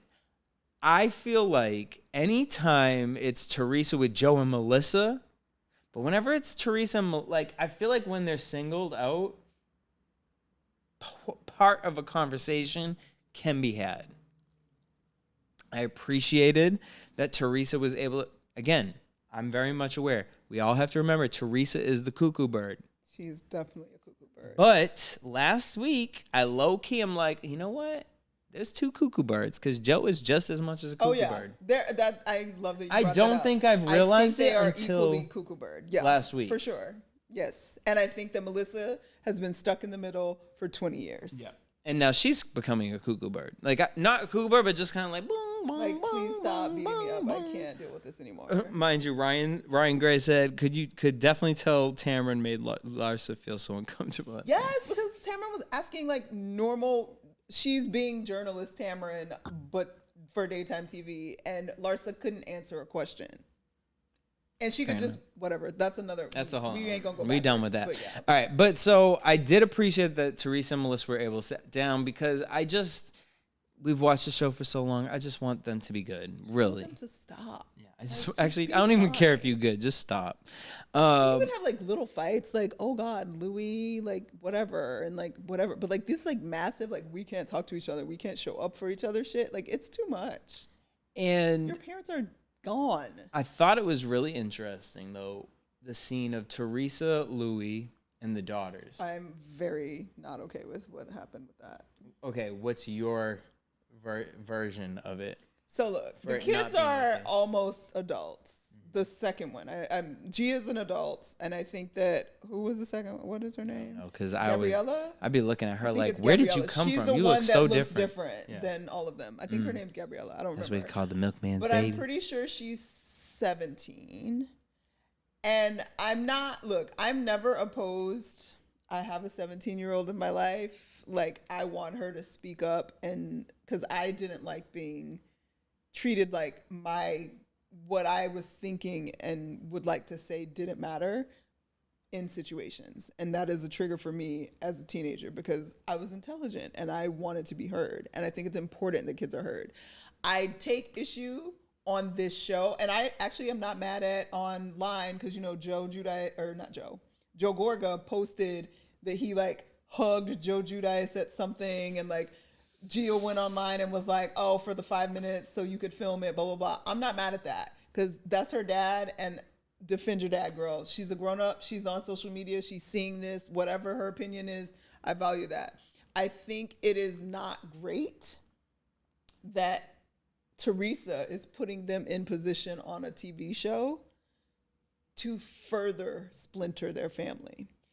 Because I think they should have opinions. I'm not telling them not to have opinions at all. I think that it's just because it feels very much like Teresa with her cheerleaders, and they should be her cheerleaders. They're her daughters, like whatever. But I feel like Teresa letting that scene happen is letting her children get further in the mix of stupid grown folks shit that they shouldn't have to be a part of. They shouldn't be a part of splitting. They're putting themselves in the position like now their cousins are only further, like the same way they're defending their mom, their cousins are going to have to defend their parents. And I hate that the kids have to feel the splintering the same way that the brother and the sister have to, when it doesn't have to be that way. Agreed to a point. My difference is that, again, like I told you guys, me going back these last 2 years changed my life, because I actually felt like, and I hate that I can't remember the other daughter's name. I'm pretty sure it's Gabriella. Okay, Gabriella. It was Gabriella. Because Melania is... She seemed more hurt out of all of them. All the more reason why I hated that it was done on camera. But you know what irked me more was the other scene of Joe and Melissa starting the conversation and then being like, kids... Like, it was almost like they painted the bad picture of Teresa and Louis, and then we're like, we can't talk about this in front of you guys. Go inside. And then I think about my life, right?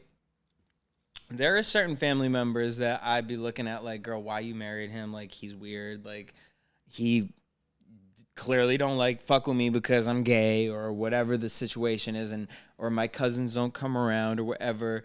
And these last 2 years gave me the opportunity to just, because I am comfortable with myself, to really be around my family. Like, it's me. I'm the na-na-na-na-na. I'm the problem. You know what I'm saying? Like, and so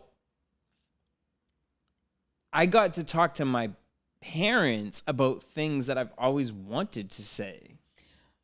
But your emotional intelligence at 30 to 35 plus is not the same as a 17-year-old. No, but my feeling for the situation is the same. Well, I'm not saying that they shouldn't have the feelings, and I'm not even saying they shouldn't talk about it. I'm saying that I did not like it being on camera. Like immortalized. It's going to be immortalized, and they are also caught up, because Teresa is caught up in the web of the TV version of what her relationship is. So there's no way that those kids aren't. And I'm not saying that they shouldn't have feelings and they shouldn't be allowed to talk about them. I just don't like that they've had now put that on camera for eternity. And that is a family. It's just, I hate all of this with Teresa. Agree. Like, I hate it all so much. And it has gone on for so long, unresolved. I just don't think it's a positive thing for those girls, the same way that I wouldn't think it's a positive thing for the Gorgas kids. And I just don't like it. Agreed. Now, I do feel like, before we kind of wrap into that. So Teresa and Melissa kind of opens up about not being in the wedding. And so then Teresa was like, well, you can be in the wedding. Like, I'm sorry, I didn't think you would want to. Like, we're clearly not cool. Like, so do you want to be in the wedding? And then Melissa's like, well, I mean, it feels like secondhand. And this is my problem with Melissa and Joe. You know, and again, shame on me for thinking they were any better, I guess. You know what this woman is like. She is not a sane individual. She is who she is.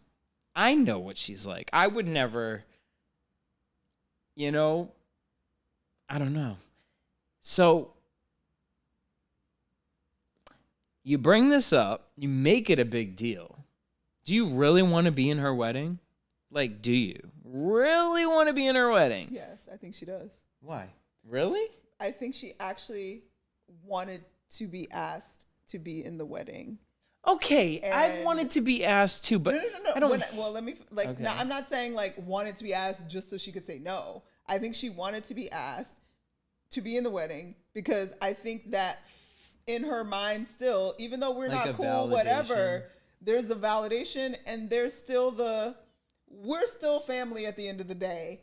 I don't like you all the time. You don't like me all the time. But like a wedding is a big deal. And to be like, and especially if you are having a wedding with like 60 daggone bridesmaids, I'm not even one of those 60 after 20 years. No, we don't have a good relationship. No, but I also understand why Teresa would be like, this is my wedding. I won't be happy and we not good. So I'm not asking you. But I also understand why Melissa would be like, but Biatch, like, I'm your only, like, this is it. We are the end of the family. But that's my thing, like, I don't know. And again, I'm just a different person. But like when I go to certain family things, I'd be like, I would be glad not to be in the right, wedding. that's what I'm saying. Being I'd a be with bridesmaid sucks. Shout out to my cousin Rachel because you know what I'm saying? Like we just be like, girl. Shout out to my last wedding experience. Danielle chose not to have bridesmaids and just used her sister. And we I just was went to Greece. So happy. Like, I had a great time at the wedding in St. Louis and then we went to Greece. And then we went to Greece. So yeah, but I do know how people, because even in that Danielle situation, there was somebody else that was like super devastated that she wasn't going to be a bridesmaid. And I was just like, so I get it. And that wasn't even like a family member. So I get it that there are people that invest emotion and validity of their positioning in family. I just thought, here's why, like, because I think Ronnie too, he loves Melissa, right? And I had to go back. There was a moment where I loved Melissa. Really? I don't remember what season it was. I think it was 2 seasons that I liked her. I put Joe and Melissa on like Teresa's a high level because she's entertainment. Joe and Melissa as sane individuals, that's in my mind. I put them here. As the seasons have gone on, I'm kind of like dwindling down like, oh, you guys actually are, maybe Teresa has made you this crazy or you guys actually have been this crazy. Because, and maybe there might be a little validity to setting off Teresa's paranoia and craziness because you are equally as paranoid and crazy. But we just may not have seen it as heavily as we've seen it with Teresa throughout the years. Because when I tell you, if I was Melissa, I would have said, girl, I was kind of shocked. Like, you didn't invite me in the wedding. It's okay, girl. We good. And I would have, don't talk about, oh, my kids, and how are they going to feel? And they're going to look at this, and it's just so crazy. But then you didn't have your kids come to this. You're going to really look at your niece and say, oh, my son was sleeping. He was taking a nap. My mother... if I was napping, my mother, even at 37 years old, my mother would be like, get up, we gotta go. Come on. We going to even so, these past 2 years, do you know how many family events I went to that I did not? Do you want to know? I missed a Nicki Minaj concert in New York because I had to go to a wedding, and I told them that I was mad, and I live streamed the concert right at the wedding. Sure did. Right at the table. Had 4 of us watching it. The fuck? Like... no offense. I don't talk to you guys. Like, you don't call me. Know who you are. Right. Like, yeah. Do you know I started a business, a company? Do you know I have an LLC? You don't. And that's okay. And I'm here. I'm supporting. I'm going to live stream my concert, though, that I didn't get to go to. You know what I mean? Just like, let's just fucking play. I don't think they're that good at actors. Okay. I think that they legit are, like, Joe and Teresa are insane. They're also still grieving. Now, who I think what made me think Joe was insane was the dinner with the boys. Exactly. Because Louis, now we went back and forth like, I'm kind of scared about Louis. No, I'm still scared about Louis. I don't know if I am after that conversation. I'm definitely still scared about Louis, but I appreciated that he did not feed the flame that is Gorga. And it was evidence of, and it's the same thing he does with Teresa. Because he's like, well, Teresa, that doesn't make sense, or like it seems like he genuinely wants them to, like, if they're gonna do it, but it's like, look who I fucking married. Like, what am I gonna say to him? And that's the other part. So like, he clearly recognizes, because he was like, I tried, I told her this wasn't great, but I mean, she's a 50-year-old woman, like I can't tell her what to do. So I feel like he sees honestly what's happening. That don't mean he ain't got. Okay, wait. ways. Now, my crazy idea, which I know could never happen, and I'll tell you why it can't, but I want to see what you think about it. I would be very interested in a scene of Louis and Melissa meeting for lunch and talking about how they could possibly come together to bring Joe and Teresa together. Why I think it wouldn't be able, if that ever happened, it would turn into a Potomac, Giselle and Chris situation. I feel like, but also like I just feel like there's not a thing that they can do. No. I literally think the only thing they can do. But it might be therapy for. Literally is to find a therapist that both Teresa and Joe are willing to go to and commit to. And that would have to be like an Italian 12 priest. weeks. Like they need to go to like commit. It's like home, like they need like a rehab for like family rehab or something. Call like my mother because she can name all and of just them like, for you. but they need to go away from their spouses and from the influences of like other family and friends and just go deal with their issues because they clearly have issues with each other that they're not willing to put their egos down to deal with. Exactly. Ronnie says, I certainly do enjoy Melissa. She's one of my favorite housewives of all time. Really? Wait, oh, yeah. Of all time? Oh, he's loved her, yeah. Really? I don't know why of all time because even her How? music is horrible. With that being said, I'm very tired of the Trey versus Gorga storyline. Yeah, we all are. Yeah. But it's literally been since, what, season 2 when the Gorgas came on? Yeah. And then he said, I think Melissa is tired of having to prove herself. Agreed. I think she's at that point. She's over it, for sure. It's absolutely exhausting. On the flip side, what has Trey done for the Gorgas to Teresa? You're saying Trey. It's Tree. To prove her loyalty. The whole situation is tiresome. Tree has no loyalty. She has no. The reality is, herself. and I forget who said it to me, but they were like, at the end of the day, this all stems from Teresa had something going for herself, and she Yes. cannot get over the fact that her brother came in and stepped on it. And well, not her brother's wife, who is just as No, cute. that's what we've talked about that. But I forget who I was talking to, and they said, no, I kind of would question if it's the brother because it's like... I think it's still the brother's wife because I think she's never liked the wife. And so for her, if it was just her brother and like her brother was single or he was like looking for a wife on the show, But because she would have been of her- fine with it. But I think her issue is that Melissa... She ain't never liked her. She never will like her. And she came in and she is just as effervescent and can be just as fun. And Teresa didn't want her shine taken. And her brother's not going to take her shine. Fair but her enough. brother with his wife will, in her mind, take her shine. But now I feel like he's starting to really feel it. Well, he looking crazy as hell. Looking real crazy. But and again, going back to that now, okay, them on the podcast, what did you think about that? Do you feel like it was... On a podcast. Oh, Joe and Melissa. I feel like people be talking out of both sides of their mouths. Yeah. So like on one hand, like, okay, no, I don't think they fully intended to be like offensive, but like, I don't not believe the girls when the girls are saying, no, they weren't really here for us. So I think the truth is somewhere in the middle. Right. And I don't think that the girls didn't feel supported the way that Melissa and Joe were trying to make it seem like they were supportive. But I also think that Melissa and Joe were doing something. They just weren't doing to the level that they may be making it seem like. And then when Melissa tried to like clarify it, was being like, well, if we didn't film with Joe Giudice, like he wouldn't have had a show, meaning they didn't have any income. So I understand that. But I also understand Teresa's daughters being like, but y'all weren't like here. Right. So I think there's somewhere in the middle and they suck. We don't need this no more. We don't. Can we stop breaking down families on reality TV shit? Can we just do dumb, like angry fights? So do we officially need the Gorgas off of... I feel like we need, well, it won't be a show if the Gorgas and Teresa are gone. Are we done with Jersey? Because these new girls, like I mean, what was her name? enjoy the Danielle? blonde, Danielle. I enjoy her. But like...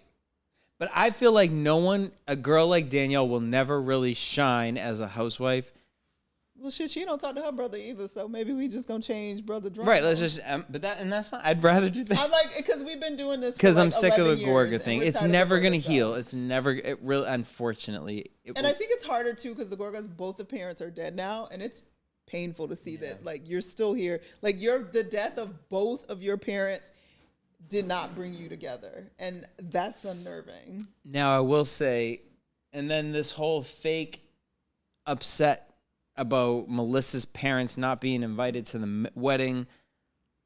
Is that a thing? You're mad, and then you're talking about, well, you know how Italians are. Well, girl, then why weren't they invited? Why wasn't Louis' family invited to the Sweet 16? Once Teresa wasn't married yet. Once Teresa said that, I said, oh, well, there you go. Teresa was holding on to that. She wanted. But that's why it's obnoxious, because they're tit for tatting right now. No, exactly. And it's like, Teresa, if you actually cared about squashing it with your brother, you know what he's saying. You would bring at it. I'm not Italian, y'all, so I don't know. I don't like big weddings, so I don't know. But it seems like right, we're like the worst people to talk about. We're the worst people. I'm like, please don't make me go to a wedding. But like, if you really cared about squashing stuff for real, you would be like, yeah, just invite, because I'm already inviting 300 people. What's 304? Right. That's true. Invite her mama and her daddy. Invite Joe and Melissa and all their kids. Give them a good take. Like, it's not hard. You're choosing to be difficult on both ends of it. Now, I'm not going to get into I'm done with the Dolores, the Jennifer. I can't. Because I can't. Done with that? Because it's just like, I just can't stand Jennifer Aiden. And now we're using last names. She's funny. She is funny, but she's horrible. But she just funny. looks like Five-O Goes West. And I don't know if you know what that is. Oh my God, not Five-O, an American Tale. An American Tale, Five-O Goes West. If you don't know what that is, Google it. Somewhere out there, someone say Jennifer needs a prayer. That's all I'm just going to say about that. But to finish this up, my only question is, why didn't Joe go to the party? I was confused. Did they say? They didn't say it, right? I don't think they said. I think he was just mad. So stop being mad at your sister, and then your sister calls you. When your sister that was so awkward, and she's sitting there. Now you finally have no.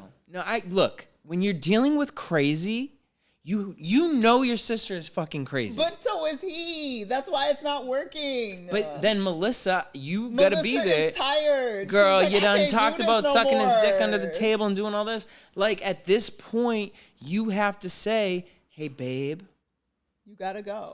Pick up the phone. Tell her, babe. Tell her why you're upset. Tell her why you're hurt. You know." Joe probably would yell at her and be like, "She's not gonna change."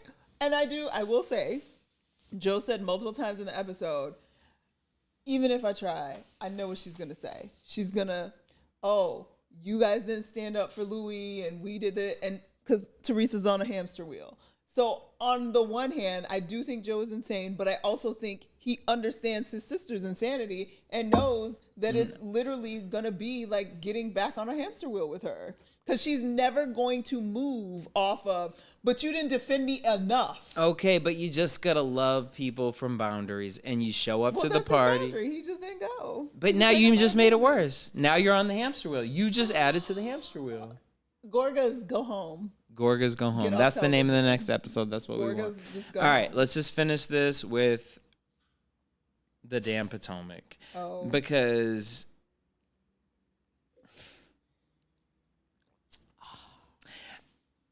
the intro of this reunion promoting Robin and Giselle's podcast, I really question. Now I go back to Real Housewives of New York with Bethany, and I knew that Bravo, from what I understood, Bravo has some sort of stake in a lot of what the girls do and promote on the show. Yeah, there is a Bethany clause now because of how well Bethany did. So now so does that mean Bravo and Reasonably Shady? I don't think that podcast was on there because there was some conversation when Robin was on Watch What Happens Live and with Ebony K. Williams.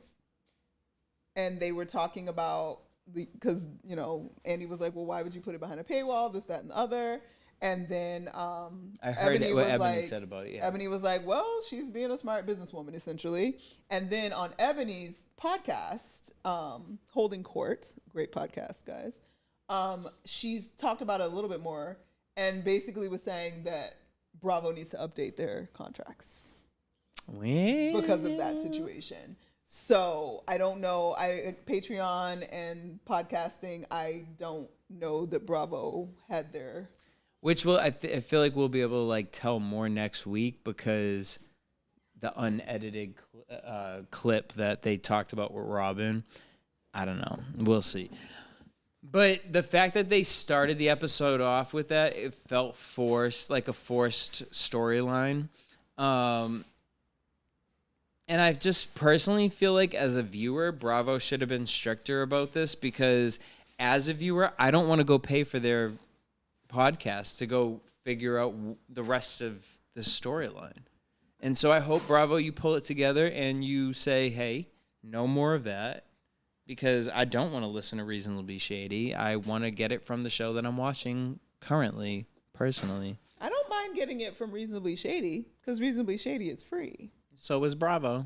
As is Bravo. But that's what I'm saying. The issue was that she put the real story behind the paywall on Patreon. Right. So she brought it up on Reasonably Shady and then said, oh, you want to know the details? Go to Patreon. And it's like, no. But I'm not mad at her. I agree with Ebony about that. Like, if it's not against the law, Fair enough. Get your checks, girl, because you clearly going to need them because we don't know how long one going to be working or even in your house, even though you just married him. Now, Ashley, we learned Ashley and Michael have some beef with... because she was dating Luke from Summer House. And apparently Luke was at the house when Michael dropped the kids off, and that was an issue. Shady. Which is understandable. I can understand But he that. dropped him off early. He was being shady. Oh, he wanted to see Luke. He wanted to catch her with somebody up in there. Which, P.S., did you hear that he's suing Candace? Yeah, that sounds stupid. You sound stupid because everyone could sue your ex-wife. And also suing her for defamation. Like, what was defamatory that she has said about you? Called you a colonizer? You are. You own part of or majority of what was it, Somalia or somewhere? He owns all of the property in a random African country. It was the most random information ever. Too much. Then we got the scene last week with Mia's skin rash where she talked about, we found out it was just a rash and that G's brother took away access from Mia and G, and that she said she owns more than 40%.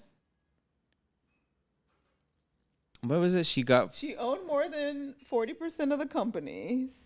But she was basically trying to CEO. explain how much she owned of the company, and it was just... It made no sense. But I feel like we're going to get it next week when Jacqueline really spoke. Well, here's my 5 seconds of deciphering what the hell she was talking about. Thank you. Go ahead, because I can't. My understanding of it, based on not what she said, but what I know and kind of what she said, she's a CEO, quote unquote, apparently appointed by a board which has, we don't know, either 3 or 8 people. I'm guessing it's actually 8 people, and then the 3 people are her brother. Her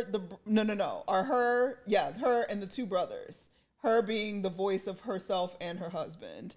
And so she could get outvoted by those higher ups, and then the rest of the board can also vote and unseat her, basically. So they unseated her as a CEO. Sounds like probably because she was taking all kinds of money, as Giselle said, talking about, this sounded a little bit like embezzlement to me. It sounds like perhaps she was maybe overpaying herself and perhaps also using money to rent random houses. Because why are you renting 2 houses in North Carolina and 2 houses in Potomac? It didn't even make any sense. So it sounded like you were excessively using the funds from the company.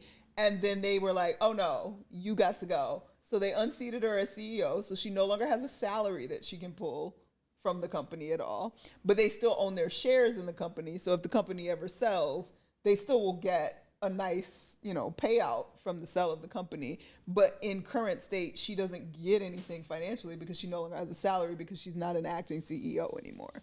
That's my understanding of it, which means they're living off, as she said, their savings. And so they had to move out of their house and do whatever.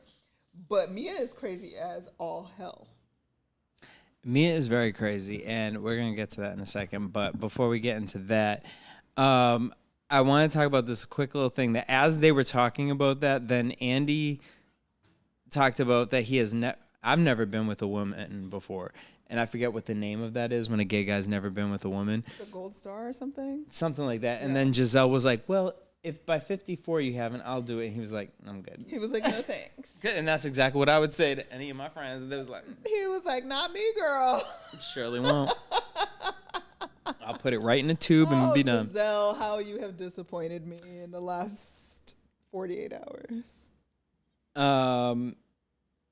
All right, so let's talk about Giselle and Chris.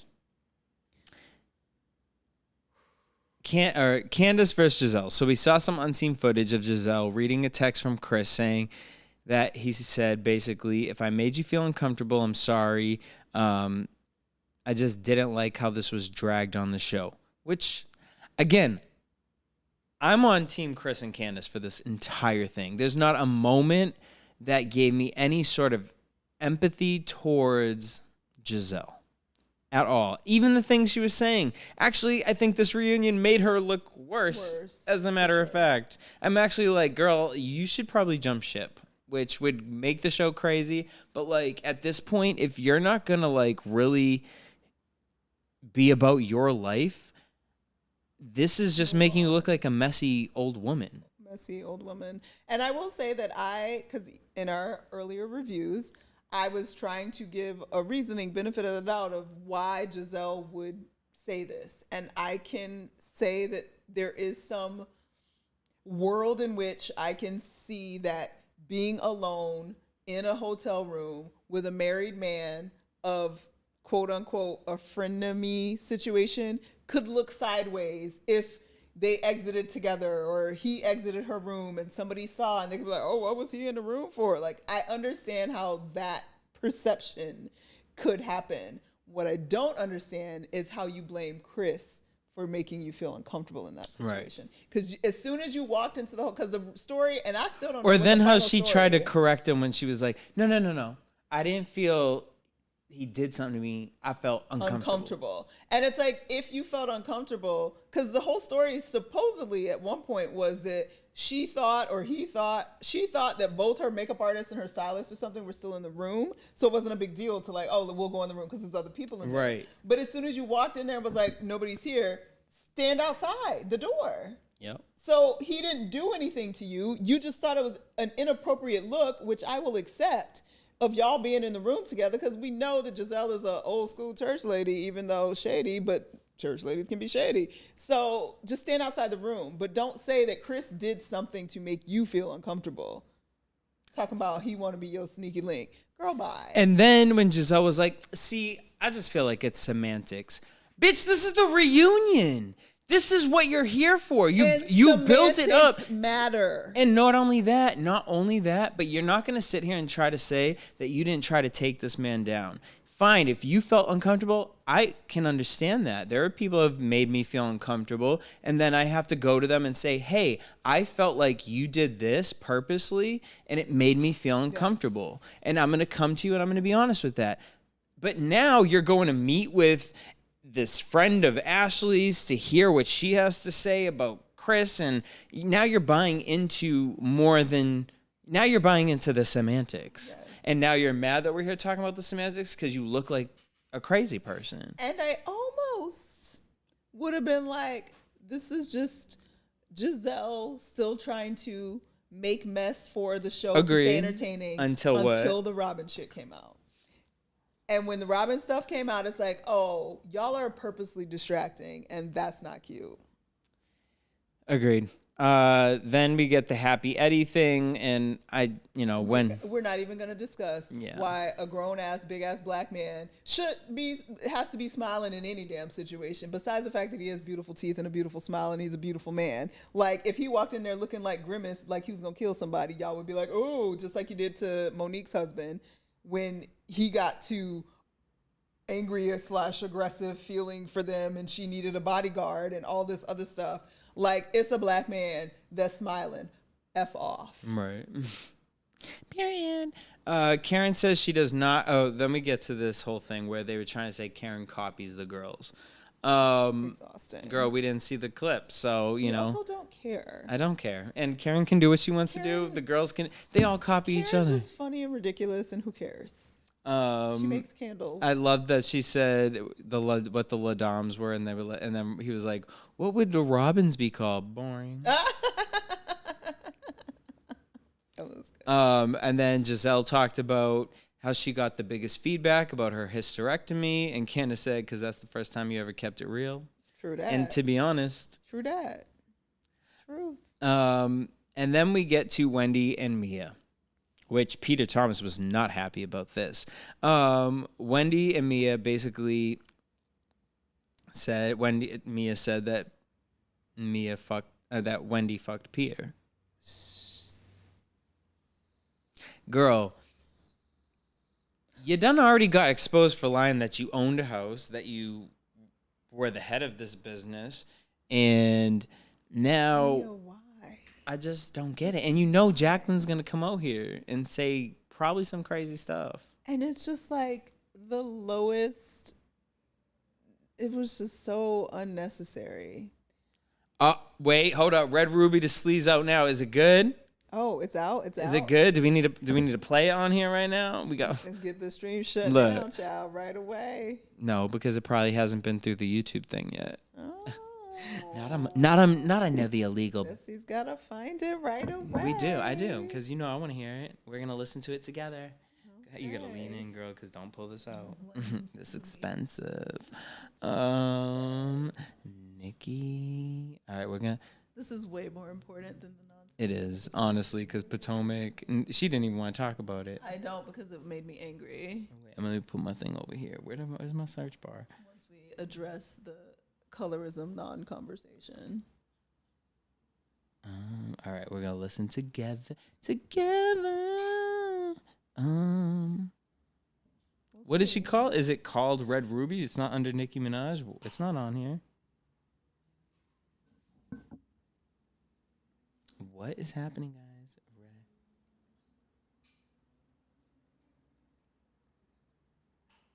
The sleaze. Don't do that. Why would you do that to me, Ryan? Here, Lion. He had you all excited. Put the link in the chat. We'll get to it in a second. Put the link in the chat before the end of this. We're about to wrap up. It's on YouTube. Put the YouTube thing here so I can click it, and then we'll do it. But let's just wrap this up because I'm tired. We gotta wrap up and go. Yeah, all right. So let's get to the colorism thing, because I hadn't watched the episode, right? So my best friend Eric, he calls me, and he was kind of telling me. Mm-hmm. Actually, he wasn't telling me about it, but he asked me a question. Okay. He said to me, he was like, "Do you think that the colorism thing is real?" And I said to him, without knowing what Andy said or anything, I said, I mean, I'm not black, so I can't understand. I don't know, because I don't know. But knowing a lot of my friends are black females, I've heard this conversation before. And obviously it exists because racism exists. And colorism is a form of racism. So do I believe that it can happen and people don't even know it's happening? Yes. And I one thing I said to Eric was, it's like when we're driving and we drive through Roxbury, Massachusetts, and my mom just locks the door. Like, you know what I mean? Like, is she racist? No, but like that stems from something. You know what I'm saying? Like, and that stems from a part of racism. And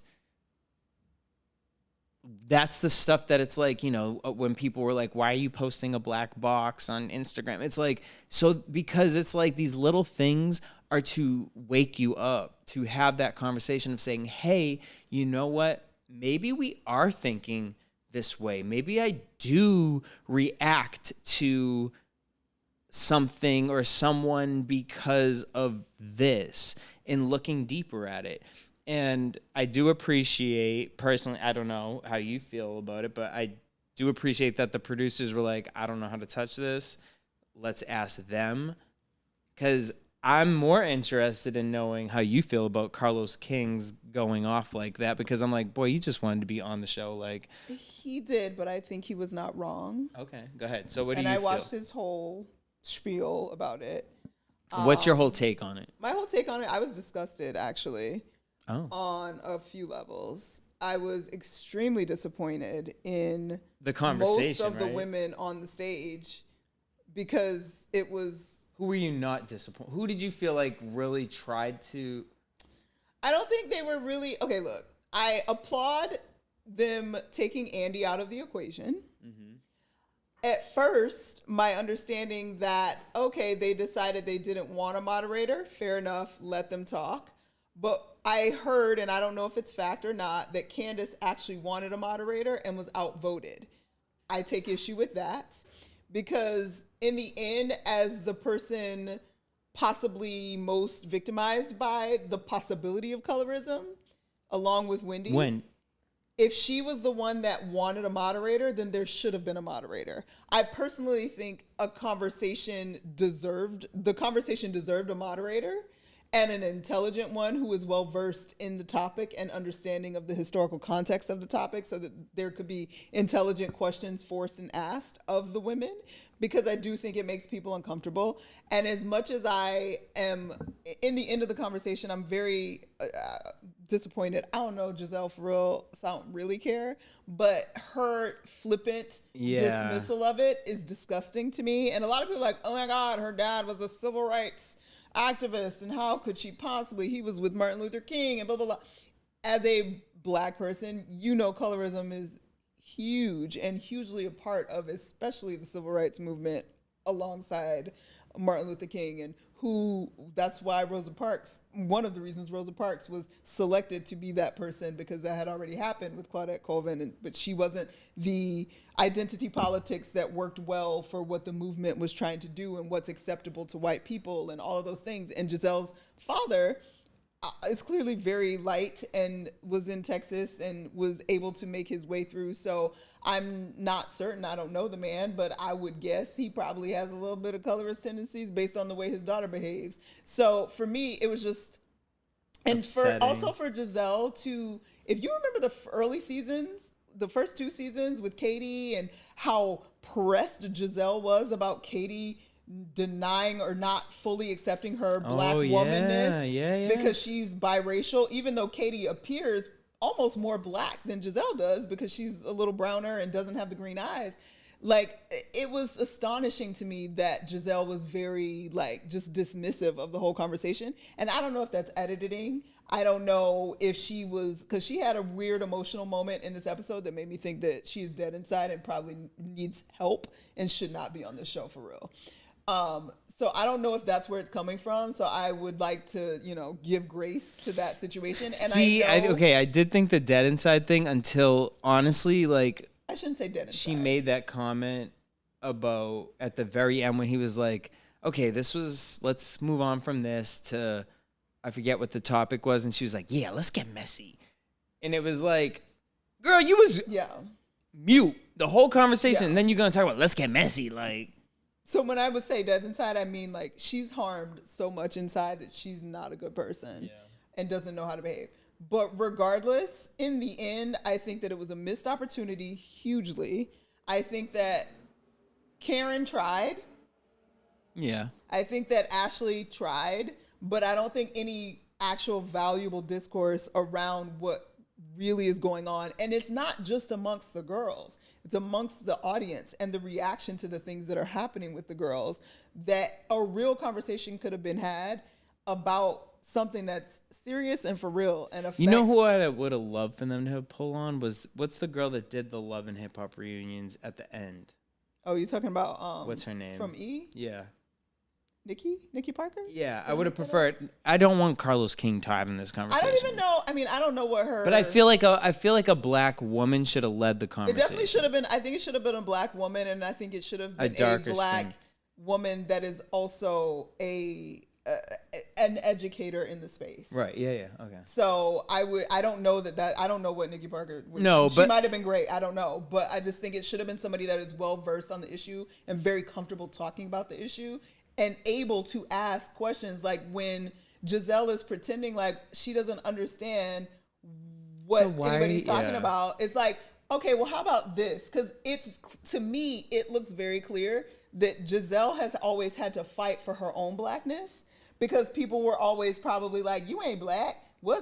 You a white girl. The green-eyed bandit. And you can tell she was overcompensating for that at points in her life, which she showed when she was dealing with Katie. But then to come now and pretend like that didn't exist and that somehow you weren't treated differently because you are light with green eyes, it was just bullshit. Sorry. And I just hated it because it just seemed like a waste.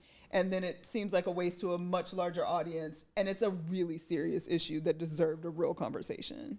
Agreed. All right. And then...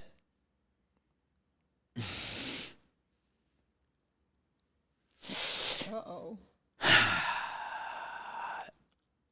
Mia talking about she doesn't deny that she fucks for lobster. I can't. I don't. Period. But then what bothered me the most was Robin. Because you sound like the biggest hit, like on Peacock, whenever, like we said, when we watch Real Housewives of Miami, it takes you right into the beginning seasons of Potomac. And I just keep going back and I'm like, wow, I really loved Robin at the beginning. And like now, you just sound like the craziest hypocrite. For you to sit here and talk about Wendy, and then continuously try to defend it like, no, see, my thing with is I cared about Wendy and I knew that she didn't want to fight on camera. Ma'am, you recorded her. So if you cared, knowing that the cameras are here, you know they're going to do the work. But you chose to do that. You chose to take that a step further and do the recording. So I'm not here to buy that. You didn't get up and say, Wendy, you don't want to do this, girl. Don't let her. The way Charisse got up and was like, you don't want this. You don't want to do this. That's not the energy you came with. So whereas I don't think that there was none of that in what she was doing. I do think on some level she was like, girl, you a professor. What are you doing? The tinge of like actual care and concern was still colored in jealousy and the desire to show that Wendy ain't all that. Right. And I didn't, girl, stop. And now that Juan is like on his 15th girlfriend, like why? You have way more problems at home to be worried about. Why are you hating on somebody else? Like, just like you said, Wendy shouldn't have engaged. You shouldn't have engaged when Wendy said stand up, but you stood up. If it wasn't that serious, you stood up. Girl, you shut up. Girl, get out of here. You know what I'm saying? But Charisse felt like, oh, wait a minute now. And can we also say how embarrassing it is that both of them now, Robin said it during the show, and then Giselle said it sitting on stage. Well, I don't like her, so that makes it okay. And y'all both got kids. Yeah.